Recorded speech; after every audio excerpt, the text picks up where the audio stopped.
machiegni Robert wacho gimoro ni nitiere luoro nyiso ni mae gima okete mineno to iluoro gima mondo chopie nyiso ni ok ng'ato de wuotha kawuono ni achako wuoth mar 2027 ka onge gima imako mitero godo ji e 2027 miwane gik miwinjo ka bende Robert owacho.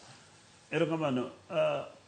Aparo ni Robert ok adwa address ahinya specifically gik mowacho nikech ochalo ga mobire campaign rally from the point mochakogo, but gima adwa wacho en ni ipenjo ma very important gima miyo wang'iyo ni to bin chenro madhi mbele gin madhi yiero koso gin mag dongruok.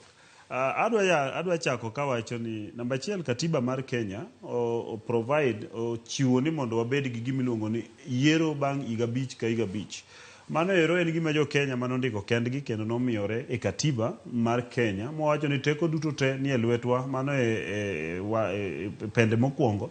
Then ochako dhi mbele kochiwo nyaka 38 ni wa participate e weche mag yiero. Article 38 wacho ni wa participate e gigo miluongo ni political parties, yani duond buche mopogore opogore. Kendo nyiso ni duond buche gi eki king'iyo kaka ondiki e chike matayo weche mag yiero Kenya ka Political Parties Act dwaro ni mondo wabed gi chenro makare mar political party kamoro amora. Ende momiyo katiba mar Kenya ochiwo thuolo mondo political parties kaka margi mar ODM kachiel gi UDA nitiere gi pesa mimiyo gi Political Parties Act kendo imiyo gi gimiluongo ni exchequer mondo mi gitim gigo eko maluwore gi chama.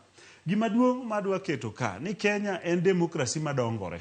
Gima timore momiyo Robert wuoyo ayaka en ni osebedo demokrasi moyawe e Nairobi e national level ma wan gi parties mopogore opogore, to piny ma Makaluo wasebedo gi party moketwa ni odwa en ot achiel, to kata odni wang' kata odni okethore kaka osebedo kokethore. Ineno ka kawuono former MP ma Muhoroni oywak ko confirm ni en oriembe e chama. Kendo aparo ni uchiwo details maler en otimang'o noriembe e chama, ok ni nowuok e chama. Nyiso ni misconduct gi misbehavior mosebedo e chama margi mar ODM osemiyo wabedo thuolo wasebedo e piny Luo kaka oganda manie gimiluongo ni monarchy.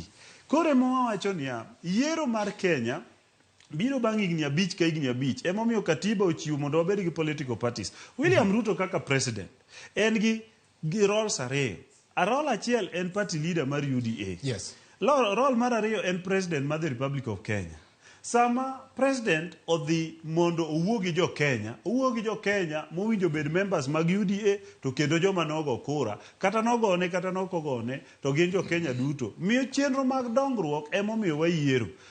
Gima dwa terie gimiluongo ni Republican democracy wacho ni wabedo gi periodic election nikech ibedo e telo bang' thuolo ma jopiny oyieni, ibedo e telo bang' thuolo ma jopiny pod ohero mondo ibedi, to kendo ibedo e telo bang' thuolo ma in itimo gigo ma jopiny dwaro. Manyiso ni kogik higa 5 e Kenya ka, Amerika en higa 4 to Kenya ka en higa 5. Kogik higa 5 to kitimo gigo eko ma jopiny dwaro nikech jopiny ok chiw blank check.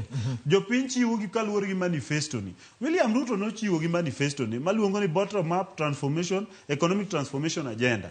Odhi to the people mondo nyisgi ni kana wacho nu nadwa ni mondo aduog iru akelo nu ndara. Ni neno ka for the first time but President William Ruto kende e president mokwongo dhi gimiluongo ni chula mfangano. Onge president nyaka ne chak Kenya mose dhi chula mfangano. Odhi chula mfangano Homa Bay County mondo timang'o mondo yawne gi chula mfangano ring road. Mane bottom up gima jopiny ne dwaro ground kachacha. The main thing odhi nyaka Liunda. For the first time president mar Kenya odhi nyaka Liunda beach kendo jo Liunda ng'e. Mokwongo nyaka ne chak piny ka e dho nam migero 44 kilometer road mar tarmac mawuok Liunda to Bondo. Yes. To gi gik mang'eny ma president nodhi mondo tim. Koro kopo ni magi gik motimogi obiro moro jowa. To jowa biro wacho ni kaka neno koro jowa osechako bedo mamor. Kata ka koro biro kaka party leader ma UDA mondo tiek gi ya office mar chama to timo development modhuro ndalo 4.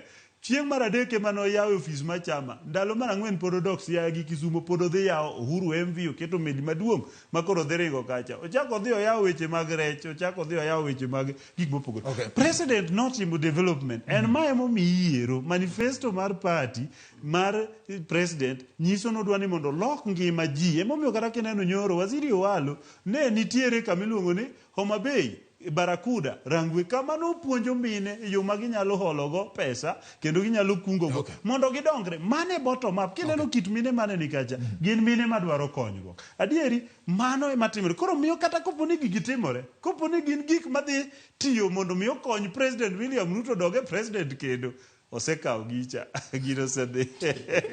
Erokamano.